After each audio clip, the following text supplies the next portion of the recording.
With that said, I do think that there are a couple of other mitigating issues that we must address, and this is one that I do think has validity. Anti-Semitism is on the rise, and I do think that one of the reasons that that has been happening is because of this relentless attack by the Israeli government on the Palestinians, and it is boomeranging back towards the Jewish communities in this country.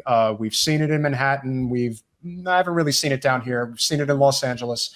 I do think that this is an issue that needs to be addressed. And what is the right way to go about it? Because as Jen, as you've said many times, there really must be a distinction between American Jews and Israelis. And I think a lot of people... there's a distinction between Judaism and Zionism. Those are completely unrelated things. So they're unrelated. But I do think that Peter's right, that the Israel's behavior and the constant linking of Zionism to anti-Semitism has now made it where there's legitimate anti-Semitism based on the actions of the state of Israel. And I think that we are seeing backlash from that. I do. And I think that it's a big problem.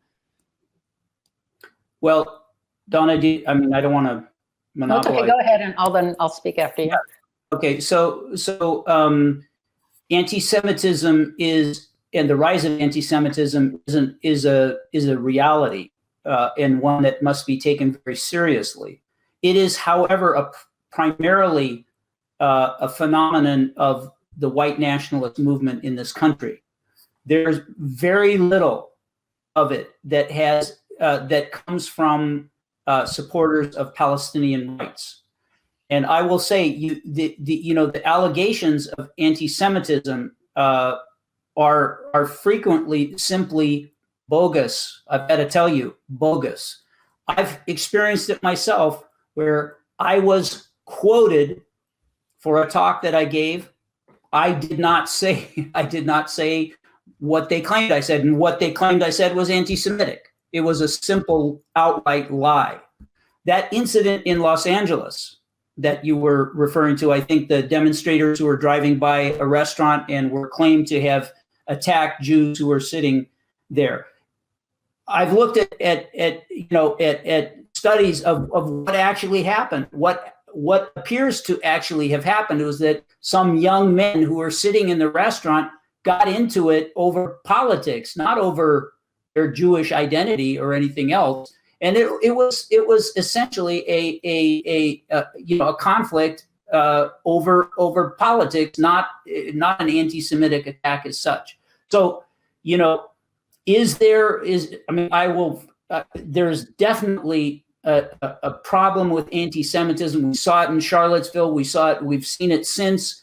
In Pittsburgh, it's a reality, and it's ugly, and it's got to be faced and dealt with.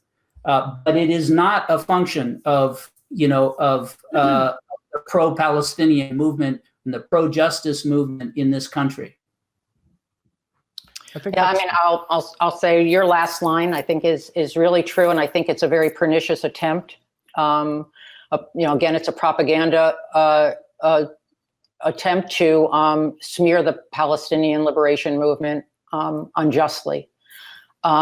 I also think a lot of times when people are quoting about anti-Semitism, they're using statistics from the Anti-Defamation League, the ADL, which is I'm part of a campaign that many of our groups are part of, called Drop the ADL, because they are an organization that has a history from its inception. It's not just that they've changed, of targeting communities of color, of targeting Palestinians and Muslims, of targeting activists and activist groups, of infiltrating groups. And it is a fact that they link when you look at their incidents of anti-Semitism, criticism of Israel is included in their list. So I think it's very important that we're able to separate real anti-Semitism when it occurs from this relentless attempt and attack by Zionist organizations and the Israeli government to conflate, to accuse supporters of Palestinian justice with anti-Semitism. And as I said, this is a long, long history. If you all remember the Goldstone report with Justice Goldstone, I mean, when he was part of the report on what happened in Gaza and laid out the atrocities that were going on in Gaza, and the accusations against him were they never ended. And to say that, Palestinians, of course, and Black activists have seen the largest brunt of this, but it's also, those of us who speak out for justice for Palestinians. And, just to mention something in Florida, well, of course, we know there's an IHRA definition, the IHRA definition that's been of anti-Semitism that has as examples criticism of Israel, the anti-Semitism that's going around. And in the state of Florida, we have an anti-Semitism bill that's based on that definition. So it's really an attempt now to criminalize, to control, to thwart, and as as many people will say who've been on the receiving end of this, it destroys your career, it can destroy your career, it can destroy your livelihood, and they really attempt to destroy your soul. And the other thing we see a lot, I mean, there are now 30 states in this country that have anti-BDS legislation on the books. And this is something that's outrageous. And for the most part, those laws slip through with very little acknowledgement or fanfare. They just sort of slip them in. Most people have no idea that these laws even exist.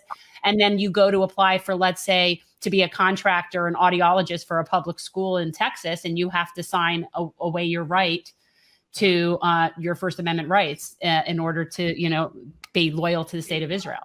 And that is something that's happened. And Florida is, of course, one of those 30 states that has anti-BDS legislation on the books. But yeah, people don't even realize that. And that's a real sift to me. Now we're getting into like my civil liberties. I don't care what your opinion may or may not be about Israel, but the fact that there could be an impediment to how we use our money and how we, speak our voice it's an outrage.